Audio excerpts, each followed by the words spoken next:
6 most luxurious tiaras of the British royal family. By luxurious, I mean big, expensive, and rich tiaras, the kind of tiaras that make you look like a queen, not a princess.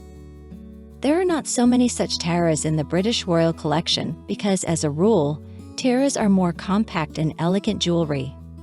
Undoubtedly, the tiara of the girls of Great Britain and Ireland could be included in the same selection, but it will be included in another selection about the most favorite tiaras of Queen Elizabeth II. For now, 6 of the most luxurious tiaras of the British royal collection. 1. Delhi Durbar. Year of creation, 1911. Maker, Gerard & Co. Variants of name, Cambridge and Delhi Durbar Purr. First owner, Queen Mary, who wore Queen Mary, Queen Elizabeth, Queen Mother, Queen Camilla. This magnificent tiara was made especially for Queen Mary of Teck for a special event, Delhi Durbar. Delhi Durbar is a colonialist anthem where the British monarch is proclaimed Emperor, Empress of India. It is a grandiose, absolutely oriental in scope, an event that has nothing to do with British restraint. Despite the fact that the British monarchs were extremely proud to have India in their colonial collection and called it the jewel of the British Empire, King George V and Queen Mary were the only ones who attended the Delhi Durbar in person. The others, apparently, were afraid that the grateful people, out of an excess of feeling, might not hit them with some poisoned dart. The king and queen were very anxious before the Delhi Durbar and were preparing their clothes. The king ordered a special imperial crown for India, and the queen ordered a luxurious purdur consisting of a tiara, necklace, stomach, corsage jewelry, brooch, and earrings. The visual basis of the purdur was Cambridge emeralds, which is why its full name includes the word Cambridge. The Cambridge emeralds are a luxurious set of 40 beautiful emeralds that Maria of Teck's ancestors, Prince Adolphus, Duke of Cambridge, and his wife Princess Augusta of Hesse, won in a lottery at a charity auction in Frankfurt. Later, emeralds given to Queen Mary by the Indian Maharani at the Delhi Durbar were added to the purdur. The tiara cramming all this luxury was crafted by Gerard artisans from gold, platinum, and diamonds. It is tall, almost 8 centimeters, made up of lyres and S-shaped curls connected by garlands of rhombusses. Some of the diamonds were taken from an old Boucheron tiara, and some were sent by De Beers when Queen Mary was still the Duchess of York.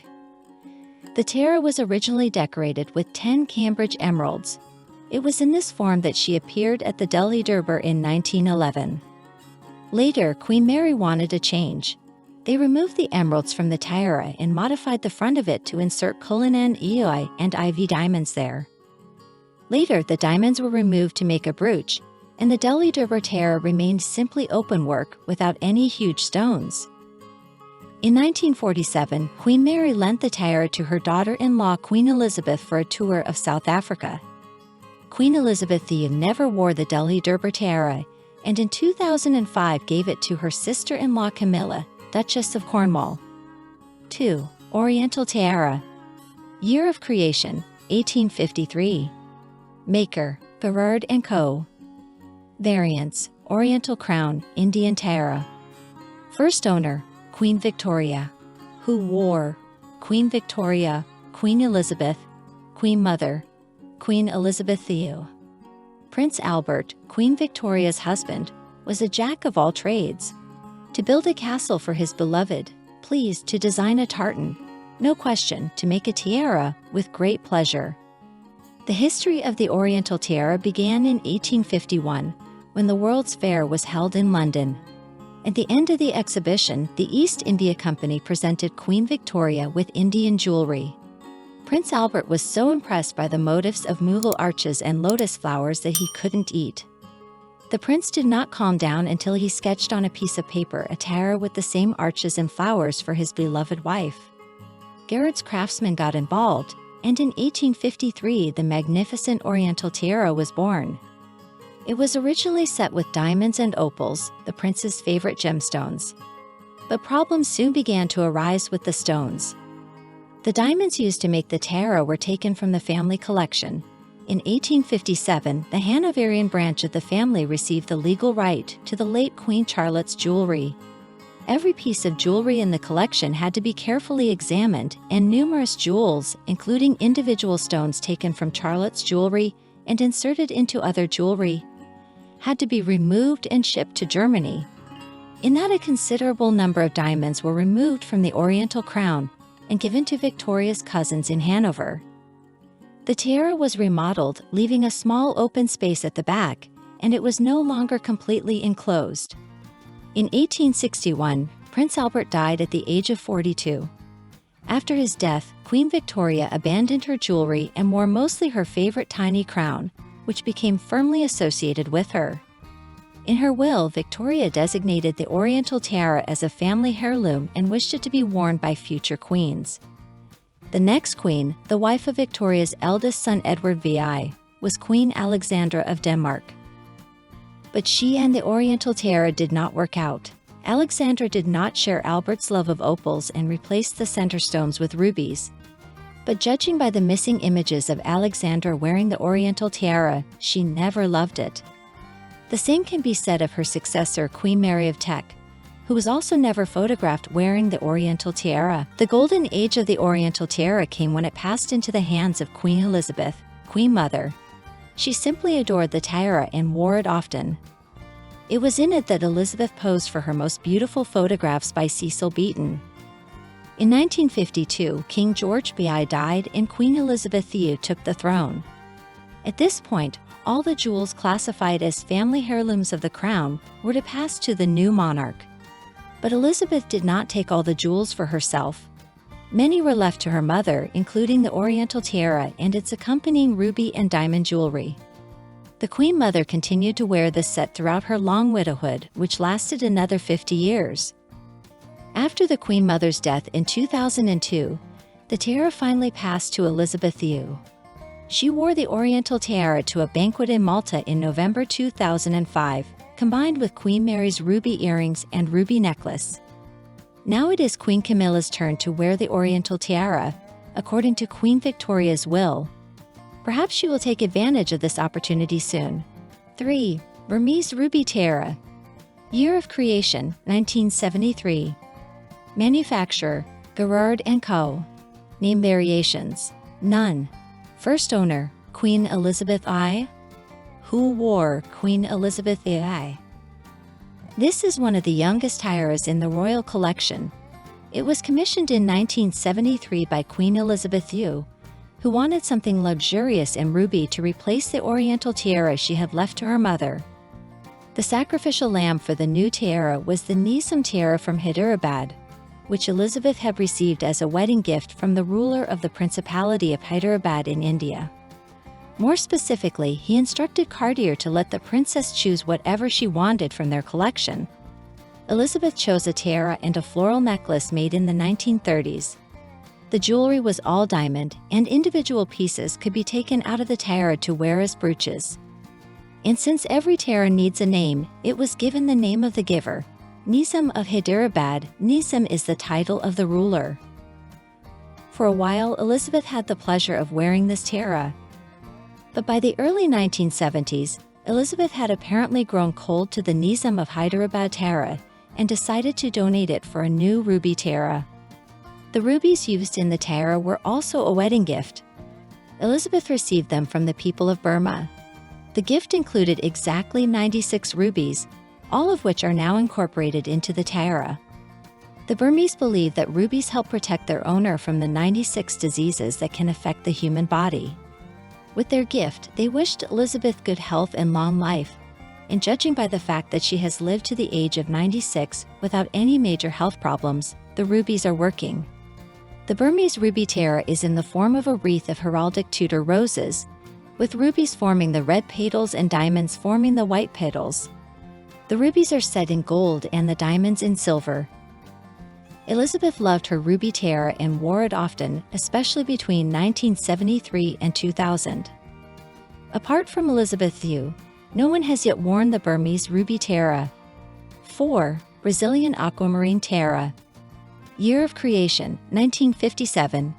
Manufacturer, Gerard & Co. Name variations, none. First owner, Queen Elizabeth I. Who wore Queen Elizabeth I? The Brazilian aquamarine tiara is also quite young by tiara standards. Its history began in 1953 with an aquamarine half tiara, a necklace and a pair of earrings that the President of Brazil, known for its aquamarine deposits, gave as a coronation gift to the young Queen Elizabeth II. This picture shows the complete Brazilian set, a half pair given by the Brazilian president in 1953, and a bracelet and brooch given later on. In 1957, the Queen commissioned Gerard to make a tiara to match the aquamarine half pearl. The tiara had a base of diamonds and aquamarines with 3 protruding elements of large aquamarines surrounded by diamonds spaced at wide intervals. In 1958, Brazil presented Elizabeth with a bracelet and brooch to complement her existing set, and 10 years later, during the Queen's state visit to Brazil, the governor of São Paulo presented her with an aquamarine and diamond hair ornament. It was this that the Queen used to modify the tiara in 1971. She added 4 fan-shaped elements and moved the large rectangular pendant from the necklace, which could be removed and used as a brooch, to the center of the tiara. The Queen wore her aquamarine tiara quite often. It was the one she wore at a banquet during a state visit to Russia in 1994. In 2020, the Royal Canadian Mint released a silver coin dedicated to the Brazilian aquamarine tiara. The reverse of the coin shows one of the fan-shaped curls of the aquamarine tiara, decorated with a composition of 12 Swarovski crystals and 7 sea-colored stones. Like the Burmese ruby tiara, the Brazilian aquamarine tiara was used only by Queen Elizabeth II.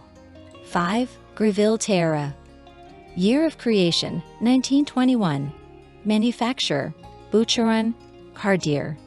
Variants of name, Boucheron B. Honeycomb. First owner, Margaret Greville, who wore Queen Elizabeth, Queen Mother, Queen Camilla. Margaret Greville was a famous socialite of the early 20th century. She was born in 1863. Her parents were brewing magnate William Huon and his mistress Helen Anderson. In 1891, Margaret married the Honorable Ronald Greville and began her ascent into high society, and later entered the close social circle of the royal family. She developed a very warm relationship with the king's daughter-in-law Elizabeth Bowes-Lyon. Margaret Greville adored jewelry and knew a lot about it. During her lifetime, she amassed an impressive collection of the most exquisite jewelry. The Honorable Mrs. Greville died in 1942 and, being childless, bequeathed her jewels to the then Queen Elizabeth Bowes-Lyon. The jewel of the collection is the B. Honeycomb tiara made for Margaret in 1921 by Lucien Hertz, Boucheron's chief designer in Paris, from stones from an old Boucheron tiara. When the Queen Mother received the tiara in 1942, the top of the piece was much flatter and shaped more like a kokoshnik. In 1953, the Queen Mother asked Cartier to reconfigure the 5 diamond-shaped sections in the center of the top of the tiara to make it taller and away from the kokoshnik shape. 5 diamonds were also added to the tiara, 4 round and 1 marquise cut in the center. The tiara was one of the Queen Mother's favorite pieces of jewelry. She wore it for the rest of her life. After the Queen Mother's death, the tiara passed to Queen Elizabeth, but she never wore it. When Camilla Parker Bowles married the Prince of Wales in 2005, the Queen lent her the Greville tiara on a long-term basis. It has become Camilla's signature tiara, and it really suits her bouffant hairstyle. 6. Belgian sapphire tiara. Year of creation, believed to be 1858-1963. Maker, unknown jewelers. Name variants, Victorian sapphire tiara, George VI sapphire tiara, modern sapphire tiara. First owner, Queen Elizabeth II. Worn by Queen Elizabeth II, Queen Camilla. In 1947, King George VI gave Princess Elizabeth a sapphire necklace and earrings for her wedding, to which a bracelet and ring were later added. In 1963, the Queen decided to complement her father's sapphires with a tiara. She purchased a piece of jewelry already of royal origin, a sapphire necklace that had once belonged to Princess Louise of Saxe-Coburg-Gotha, née Princess Louise of Belgium. Louise of Belgium's life was turbulent, scandalous, and by and large very unhappy. At one point, to pay off her debts, her father, King Leopold II, auctioned off all the jewelry left to the princess by her late mother, Queen Henrietta. The luxurious sapphire necklace, made by an unknown jeweler supposedly in 1858, was at some point in the possession of the French jewelry company Van Cleef and Arpels, and then came back to the auction, where it was purchased by Elizabeth Thew. The necklace was made into a tiara with no possibility of reverse modification.